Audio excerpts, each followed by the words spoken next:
Welcome back. I'm glad you decided to follow me here to part two. Um, if you are just now tuning in, I'm Nairobi. I'm a dedicated herbalist, 4-year vegetarian, a proud mom of a vibrant team with a small jungle of pets and plants. My mission is to help those step into holistic wellness, whether you are a beginner or you just looking for a community where you want to be more consistent. Together, I believe we can grow in practice, knowledge, and self care, mind, body, and spirit. So, part two, it's kind of dark. About a month after my last miscarriage, I saw the truth clear as day. I told him that I'll be leaving within the next few weeks. I could have left then, but I just paid half the rent.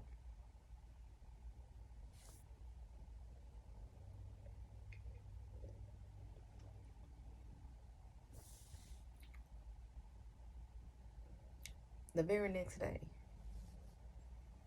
while I'm working, trying to figure out how to tow my disabled car, he called, demanding me to leave immediately.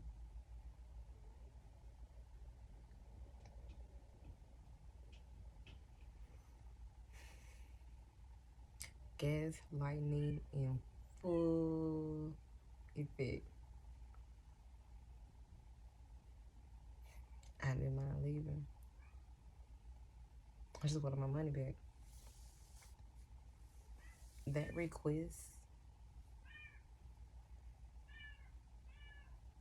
turned everything into a spiral. This was not just an eviction. This was spiritual warfare.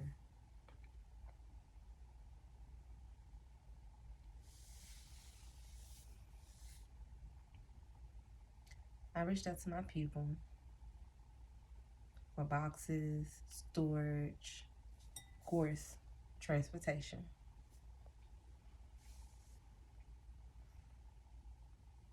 I gathered my things while completing my shelf. An hour later, the police pull up.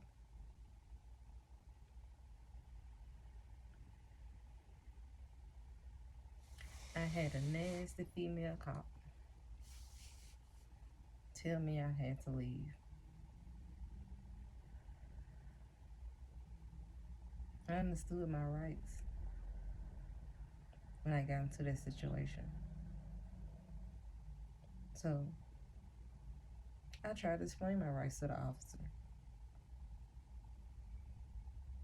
She wasn't trying to hear none of that. Emotions were high. My people arrived. We were given an hour to collect what we could. And suddenly, this man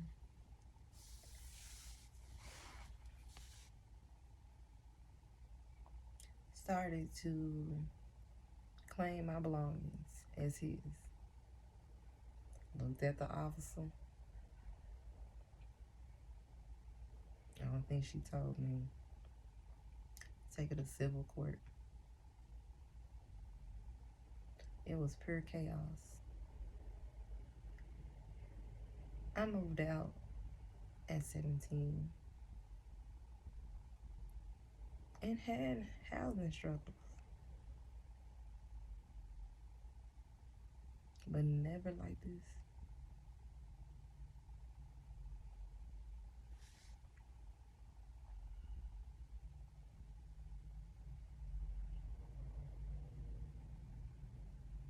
I found myself on the losing end of a real life supermarket sweep.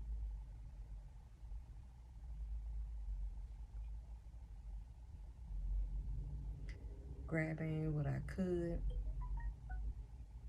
while the rest of my life was scattered, stolen, and silenced.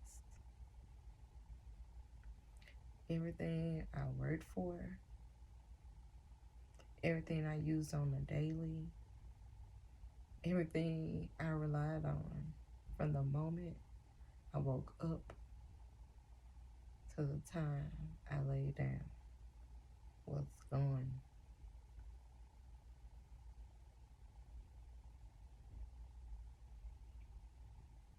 I had dreams of that day. Oh well, not dreams. I had nightmares of that day for months. From the first from the first night it happened, and I want to say for a good maybe a good 6 months afterwards, almost every other night, I had a nightmare about that night, hoping it was just a dream. Quran 94 verse 6. Indeed, hardship with hardship.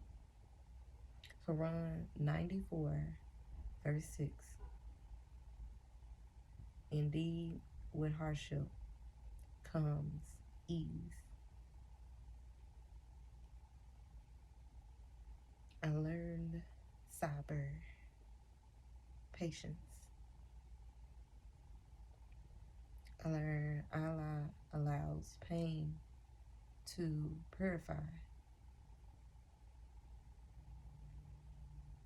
I learned nothing is taken from you unless it's being replaced with something better.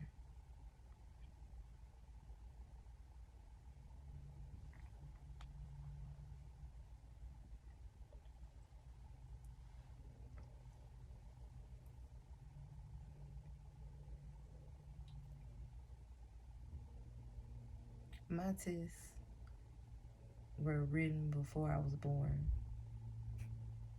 but so was my victory. My ancestors showed up strong when I was at my weakest. They reminded me to cleanse, protect, and pray with earth, fire, and water.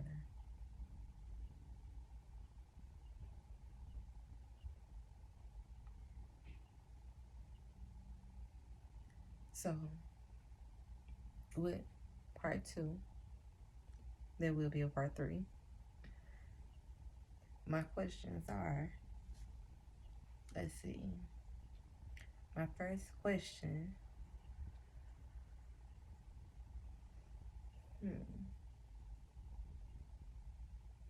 what does gaslighting look like to you? And how do you reclaim your truth when it happens? My second question, what ancestral or spiritual practice help you reset after chaos?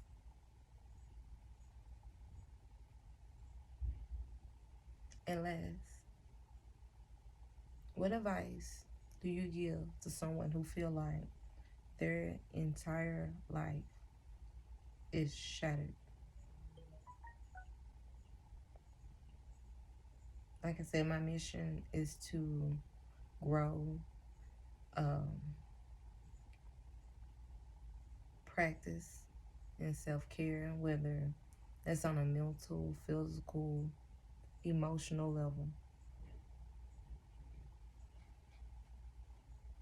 And I feel like we can do that together. Something simple, something free. It don't take nothing but time.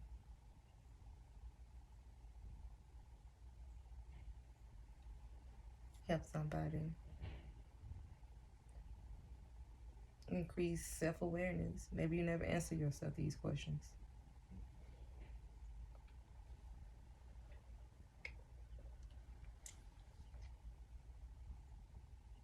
Or maybe you the big sis, the big bro, big mama, big papa,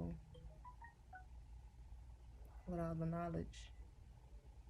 Enlighten us today. Some of us just need a little love anyway.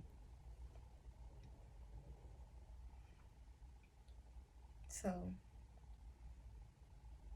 furthermore, well, not furthermore, but thank you for joining me with part 2. I'm looking forward to seeing you part 3. I love to see your comments. Together, I believe it's healthy to find people you can laugh with, cry with, compromise, grow from, learn from.